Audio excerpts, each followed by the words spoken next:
Here's an interesting tidbit from the psychological literature. Let's say you want to determine what the best predictors are for lifetime success in a Western society. Well, what would you hope for? How about intelligence? There would be a good one. Let's hope the smart people occupy more positions of complexity, right? Because they're smarter. Would you want it any other way? Okay, and that's great. The number one predictor of accomplishment in Western societies is intelligence. So that means the system works. What's the number two predictor? Conscientiousness. Well, what's that? It's a trait marker for hard work. So who gets ahead? Smart people who work hard. Now, that doesn't account for every bit of the difference between people in terms of their hierarchical structure, because hierarchies aren't perfect. They're corrupt. People get to the top sometimes because they're psychopathic, although, believe me, a hell of a lot less than you think. Because a psychopath has to keep moving from place to place, because once he reveals himself as deceitful and untrustworthy, he has to go find new suckers to fleece. So the idea that, you know, there's no distinction between a CEO and a psychopath, it's like, that's only made by someone who A, knows nothing about psychopaths, B, knows nothing about CEOs, and C, has something fundamental against the entire capitalist structure, because it's simply not true. Corrupt, sometimes, greedy, sometimes, short-sighted, sometimes running companies that are doing their best to auger themselves into the ground, and so, you know, it's bad people running a dying organization.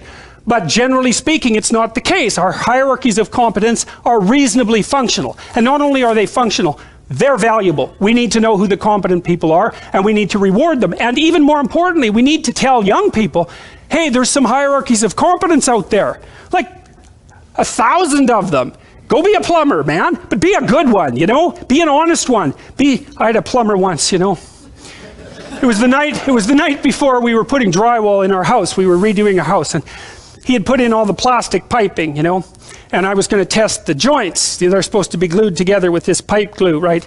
And I told him I had to test the joints, and he said, well, you don't have to test my joints, they never leak. And I thought, yeah, that's okay. How about if I test them? So I went up on the 3rd floor and filled the pipes with water, capping them in the basement like you're supposed to. And like half an hour later, I had 2 inches of water in the basement. There were 30 leaking joints. And that was the night before the drywallers were supposed to show up. So he wasn't particularly competent. That's the point of that story. But even more so, he had put a bunch of the plastic pipe outside where the drywall would be, so it would have been sticking through the wall. So I spent a frenetic night, you know, sawing through plastic pipe and re-gluing joints so that the drywallers could come in. What's the point? If you're going to be a plumber, man, be a good plumber, because otherwise all you do is go out there and cause trouble. We don't need people to cause more trouble. We need people to solve problems, you know. And so you can be a tradesman, and you can make a lot of money as a tradesperson. It's a bloody, reliable, honorable, forthright, productive way of making a living. And there is a hell of a lot of difference between a working man who knows what he's doing and one who doesn't, both in terms of skill and ethics, right? And you work with someone who knows what they're doing, it's a bloody pleasure. They tell you what they're going to do, they tell you how much it will cost, they go and do it, it works, and you pay them. Perfect. Everyone's happy. And that's what happens when you have genuine hierarchies of competence. And so you listen to these panderers of egalitarianism and equity, and they fail to recognize completely that there are differences in rank between people. It's not such a terrible thing, man. Maybe you wouldn't be a great lawyer. Like, it's certainly possible. Most people aren't. But that doesn't mean there isn't something you could be great at. There's lots of hierarchies to attempt to climb, and if you fail in one, go try in another. But the point is, you're still trying to aim for the top, and what the hell are you going to do if you don't try to aim for the top? You know, flap about uselessly and whine about your life? It's not helpful. It'll just make you miserable. You're not reliable to anyone. You can't help out in a crisis. It's like, so you tell young people, and this is another message for conservatives, like, I don't care what you're going to do, but go out there and make something of yourself. Be an honest person and work and get to the top of whatever it is that you want to get to the top of. You know, and stand up for yourself like a respectable human being, and be a bit of a light on the world instead of a blight. You know, and you can tell young people that, and they haven't been told that by anyone now. And so the young men are so hungry for that it's painful to watch. They're so relieved when someone finally comes up and says, hey, you know, you get your act together a bit, discipline yourself, see if you can learn to tell the truth, concentrate on something for a year or two, you could be a bloody world beater. They think, really? That's possible? Wow, that would be interesting. That might make life worth living. It's like, yeah, it might. So why don't you go do it? That's what the damn universities were supposed to be teaching people, and they've forgotten that. It's like, get yourself educated, man. Read some books, learn to talk, learn to think, make yourself into something. Get the hell out there and make the world that put you here happy that you were put there. So hierarchies of competence are desirable, and they should be promoted.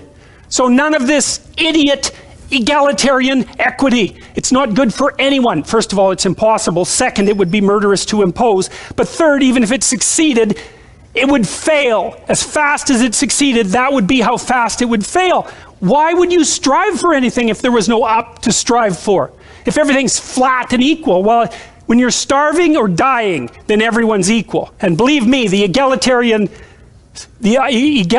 totalitarians who dominated the 20th century knew perfectly well how to make people equal. And they made them equal in gulag work camps and in starvation. And I'm sure we could attain that if we wanted to. So, all right, next. Borders are reasonable. How about that?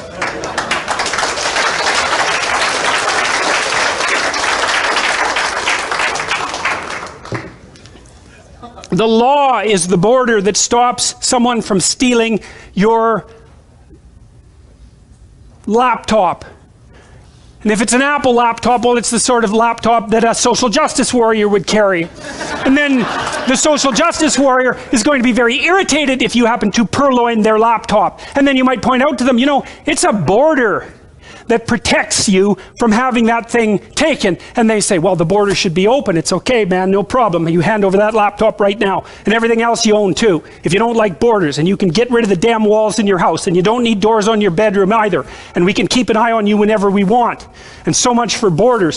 One of the things that really differs between liberals and conservatives, between the left and the right, is the right likes tight borders between things. It's part of being conscientious at every level, conceptually, sexually, familially, provincially, nationally. The right says, look, let's keep the borders between things pretty distinct. And the left says, yeah, maybe not, because some of those borders are in the wrong place, and a little bit more free flow of information wouldn't be a bad thing. And the thing is, they're right, but so are the conservatives, and that's why you have to talk. It's like, well, we've got some borders. That's a good thing. Maybe some of them need to be moved around a little bit, and that's what the political dialogue is for. But that doesn't mean that borders themselves are a bad idea. They're a great idea, because without borders, everything mashes into the same untenable state of undifferentiated chaos, and you can't live in that. And so the people who are trying to tear down the borders conceptually, politically, and practically, what they want is the chaos that would bring. They either want that, or they're too foolish to know that their pursuits will produce that.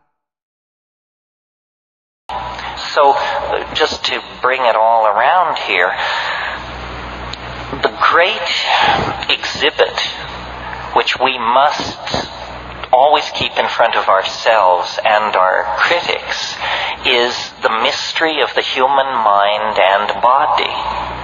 No one knows how it is that I can command my hand to make a fist and that it will do that. I mean, that's mind over matter. That's the violation of every scientific principle in the books. And yet it is the most trivial experience any of us have. We expect to command our body. We expect the mental will to order the monkey flesh into action, and it will follow. The body is the nexus of the mystery of life. And our culture takes us out of the body and sells our loyalty into political systems, into religions, into inanimate objects and machines, collections, so forth and so on. The felt experience of the body is what the psychedelics are handing back to us. That's why it's called escape, because it's escape from HBO, from walking the mall, all, from seeing what's on the tube, from consuming trash media. It's escape from all of that into the authenticity of the body. This is why sexuality is so edgy in this society. They'd make it illegal if they but could figure out how. It's the one drug they can't tear from our grip, and so they lay a guilt trip about it. But sexuality and psychedelics, by carrying us back to an authentic sense of the body, carry us back to the domain of authentic values. And more the message that people are getting as they avail themselves of the psychedelic experience is that it is not a journey into the human unconscious or into the ghost bardos of our chaotic civilization. It's a journey into the presence of the Gaian mind, that the earth is a coherent whole. It is a thinking, feeling, intending being that in terms of our value structures, it would be foolish to image as anything other than female. And when cultural values created by male dominance and science and linearity and so forth and so on, when those values are dissolved, what is waiting there is this incredibly poignant experience of matrix, what James Joyce called the mama matrix most mysterious, nothing more than our bodies and the earth out of which our bodies came. History, as we have lived it in the West, has been a turning of our back on that. And now history has failed. Western cultural institutions, having become global cultural institutions, now show themselves to be adequate to inspire, lead, or carry anyone into a future worth living in. At this moment, then, this reconnecting to the Gaian mind becomes a kind of moral imperative. So this whole drug issue is not an issue even about criminal syndicates or about untaxed billions or about the mental health of our youth or any of that malarkey. I mean, my God, the most destructive drugs known to the species are peddled on every street corner without restriction. The real issue is what kind of mental worlds shall people inhabit? What kinds of hope shall be permitted? What kind of value systems shall be allowed? And the value systems that aggrandize the possession of things, the tearing up of the earth, competition, classism, racism, sexism, have led us to the brink of catastrophe. Now, I think we have to abandon Western cultural values and return to the deeper wisdom of the body in connection with the plants. That's the seamless web that leads us back into the heart of nature. And if we can do this, then this very narrow neck of cultural crisis can be navigated. Very little of the past can be saved. The architectonics, the machines, the systems of monetary exchange and propaganda, the silly religions, the asinine aesthetic canons, very little of that can be saved. But what can be saved is the sense of love and caring and mutuality that we all put into and take from the human enterprise. You know, there's a Grateful Dead song that says, you can't go back and you can't stand still. If the thunder don't get you, then the lightning will. And we now hold, through the possession of these psychedelics, catalysts for the human imagination of sufficient power that if we use them, we can deconstruct the lethal vehicle that is carrying us toward the brink of apocalypse. We can deconstruct that vehicle and redesign it into a kind of starship that would carry us and our children out into the broad starry galaxy we know to be waiting us. But it's a agricultural test. Nature is pitiless. Intelligence is a grand experiment upon which a great deal has been risked. But if it proves inadequate, nature will cover it over with the same kind of cool impunity that she covered over the dinosaurs and the trilobites and the crossopterygian fishes and all those other folks who came before.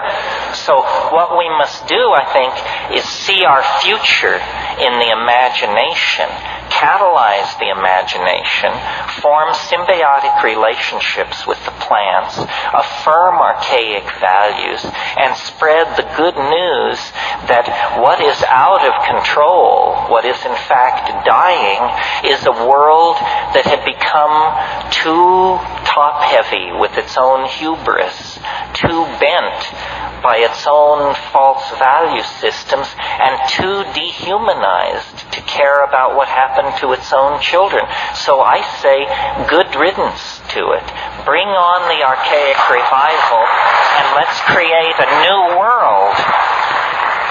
And that's it. And